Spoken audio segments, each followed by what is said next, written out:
Yep. Well, guys, thank you as always for taking time to come out and catch up with our team. Happy Thanksgiving to you guys and everyone listening. I mean, it's such an amazing time of year to have a heart of gratitude. Obviously, something that I want to try to have every day, but it's such an amazing week to be able to have those times to be thankful because we are so blessed. I mean, to live in this amazing city, to be a part of this amazing team, and that's why I start off my press conference by thanking Jesus. Because that's the only reason I know I'm here is that I'm here to have an impact, to build these young men. I'm so thankful to do it. So thankful to be around these guys, the staff. So blessed. So proud of our team, man. We've had a good week of practice, short week. So having to cut some things back and make sure we get our bodies fresh, especially with a 10 a.m. kick. Excited for it, Bronco Nation. We need you guys to show up in a major way like we know you will. And I was talking to someone the other day. They're like, talk to me about Bronco Nation. And I'm like, Bronco Nation isn't at the game. They are in the game with you. And that's what you love about our fan base and our support. But I'm proud of our guys. Living in the training room, got some guys banged up that are working their tails off to get back and be ready to play. But proud of our work. Got a lot of things through 11 games we got to learn and grow from so we can play our best Friday. Oregon State, sir, they had a lot to play for now, all of a sudden after that big win last week. And you guys have played in close games the last 3 weeks. What problems have you seen on film that they're going to present? I mean, this probably isn't going to be a cakewalk. Oh, Johnny, absolutely. I mean, first off, Oregon State think the world of their coaches. We know they're very well coached, and they're playing their best football now. That's everybody's goal is by the time you get to week 11, especially week 12, last regular season game, am I playing my best football? And you could watch Oregon State and say they are. You see how they played against Washington State. In all three phases, they got some guys healthy. They're back. They have a really good identity of who they are. And those guys believe. They're playing fast. They're playing hard. They're playing physical. They're playing together. And they're playing for bowl eligibility right now. So it's last game of the season, bowl eligibility. We will get Oregon State's best. Our team knows that. We know that as a staff. Now, once I always talk about it, it's our job to make sure they get ours too. We've had some things the past couple weeks that we've had to learn and grow from. Have been in battles, and there's a lot of things. There's some self-inflicted things that come up in those games that we need to fix. But we just got to keep growing, man. And I'm proud of our team finding ways to win. But just because you win the game does not mean there's not a lot of things on that film that we got to fix. And so I'm excited about where we're at. I'm excited for our staff looking at it holistically to see some things we can grow in. And especially on a short week, we got to be really good at what we do. And I know Oregon State's going to be the same way. And so we got to focus on the things we can control. But we know we will get a really good Oregon State football team in here. They've got really good players, really good coaches, really good schemes, and they're playing at their best level right now. It's our job to make sure we do the same. You guys are, as athletes and football players, you guys are so routine driven. How much has this kind of week been a little bit different though when it comes to your guys' routine? Because it's not just a short week; it's like a super short week, and I think even practice has maybe been a little bit different just because of it's dead period or dead week or whatever. So how has this kind of tested you guys, Jay. I guess? Yeah, Jay, good question. Especially not only is it a day earlier, it's also at 10 a.m., which normally we have some much later kicks. So it's just a different schedule. Sunday for us was off for the players from practice. We did some lifts just to get their bodies healthy. But Monday's a Tuesday. I know it's no different for Oregon State. So it's a quick turnaround from a Sunday late night in Laramie to a Monday practice, which is like a Tuesday for us in regards to the football week. So there's some things we had to tweak, trying to make sure our guys get fresh, get healthy. At this point, there's nothing we haven't seen. There's nothing that we haven't repped and techniques. So the biggest thing is making sure, hey, what are you supposed to do? Like, what is my job and how am I supposed to do it? And less of the physical impact of it. And we had to make some of those adjustments, but while still making sure our guys focus on getting their academics on point with the end of the semester showing up, with it being Thanksgiving, with a bunch of families coming in to watch the game. So trying to find that balance with making sure we focus our entire attention on what do I control. That's my work, that's my prep, and there's a lot that goes into that now. That's my sleep, that's my hydration, that's my blocking out the outside noise. When we talk about prep in your work, that's not like, oh yeah, that's easy to get done. This is a full-time job commitment. We talk about having all our chips on the table, and that's needed every week, but especially short week, early game, and with the amount of distractions. Can you kind of lay out what Friday morning looks like for you guys then?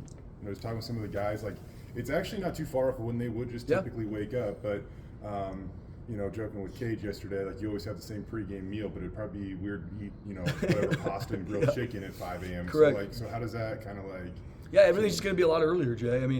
When our guys wake up, we're going to go through a very similar process with our guys, because I believe in rhythms, I believe in process, and our guys getting the mentality to play. It's just instead of doing it at 3 p.m. when we'd start our pregame process, we're doing it earlier now. So, and pregame meal will be different. I don't think our guys want to have chicken and pasta at whatever time it is. So we'll have some things for them to make sure they get the right meal in their system. It's going to be different. And both sides, Oregon State, Boise State, it's when your feet hit the ground Friday morning, it is time to go. There's no, all right, I got a ramp up period. I got a little, I got some time to kind of get a quick nap midday. And it is time to go.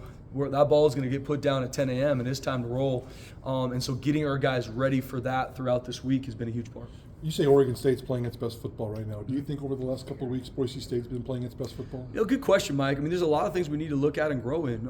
The ending score, depending on what game we're looking at, I don't think we've played our best football the past couple of weeks. Now, we found a way to win, and I'm very proud of that. And we've talked about November's the compete month. And I never will hang my head after a win, But that does not mean, even if we win by a bunch, that there's not a lot of things we can learn and grow in. And so that's why I'm very open to our team. Hey, guys, this is a battle-tested team. This is a team that loves each other and will fight to the end. If it takes a fourth quarter touchdown drive to win it like it did last weekend, let's go. But that doesn't mean there's not things that you look at on film and that you got to fix. And so are we playing our best football? Are we not? I know there's a lot of things from the past couple weeks that we have not played to the level I know we're capable of. There's a lot more meat on the bone for this team, and we gotta find ways to fix those things, from practice to meeting room to making sure we've got guys in the right spots, so we can play our best football, because we're gonna need to.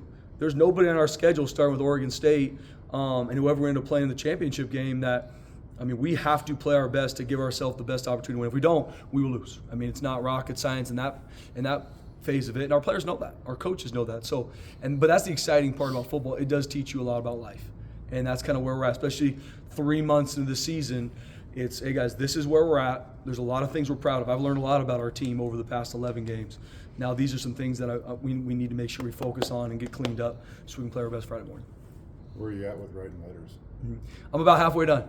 Yeah, a couple of them I got really emotional, so I had to walk away from them for a little bit. But I'm about halfway done. Yeah, I'm going to finish them up here the next 24 hours. I'll get it done.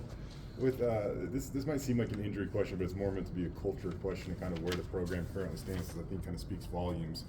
We talked about Roger Carrion and Mason Randolph these last few weeks, and these guys returning are essentially forfeiting a year of potential eligibility down the road to where they could easily just medical redshirt. You mentioned, Sayer's trying to get back, Alexander's trying to get back.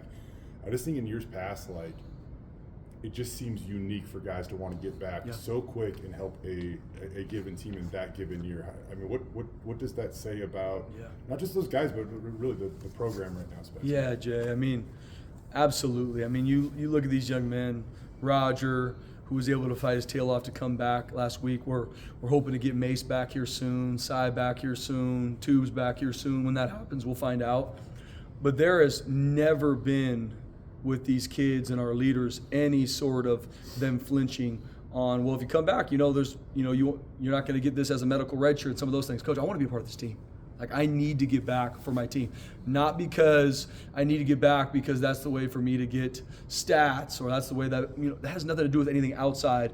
The look on these guys' face to get back, to get healthy because they love their team is, it almost brings me to tears, because that is uncommon. And that's what separates this group of young men, and that's what separates this team, is because of that love, which is action and sacrifice. Not, everything's all rainbows and butterflies. No, that is sacrifice. I will sacrifice my personal needs for what the team needs, and me getting back, getting healthy, helping our team. That's all that matters, and it's motivated these guys through rehab. So some of them, hopefully we get them back. Some of them, but just seeing their mentality that I don't care when it is, if I can get back on that field with my brothers, that's all that matters.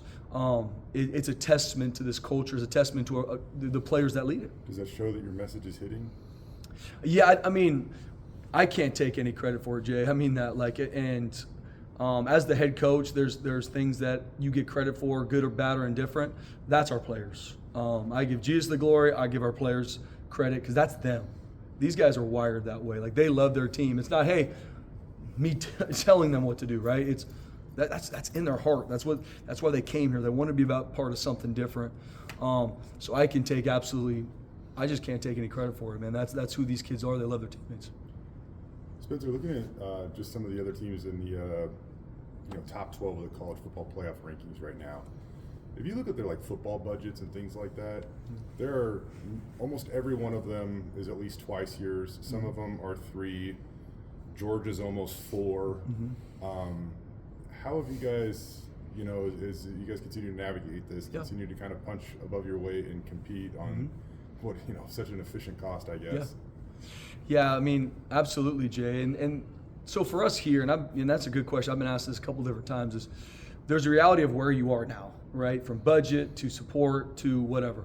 We have more than enough, and I tell our staff that. I tell our players that we have more than enough. We have the best AD in the country that is constantly working to make sure we get support and everything we need. Now going forward, I know we're going to continue to always find ways to push that number or push that support even to new heights because we need to, Jay. That's the reality of college football. We cannot stay where we're at now. But we have more than enough right now because it's all about people. It's all about people. And the right players first and foremost that love their team, want to be a part of something different, blue collar chip on their shoulder. Like we have those type of guys. We have the right staff. We have them in the right place. So right now, regardless where people's budget are, like we've got the people we need. Now, I can't promise what's going to happen the next 2 games and so on and so forth, but I know right now, I don't look at our team and see a deficiency because I don't look at it from a numbers standpoint. I look at it from people. Now going forward, we're going to need more support. We're going to need to continue to push to make this not only something we do this year, but for the future, like sustainability. Like I believe this program will be a light on a hill to not only the city, the state, but this country. We're doing it different, impacting people, developing young men, and that's going to take support. That's going to take pushing this to new heights in all facets, not just what people see here in the football program. It's going to take everybody's help. But right now we have more than enough, and that's because we have the right people here.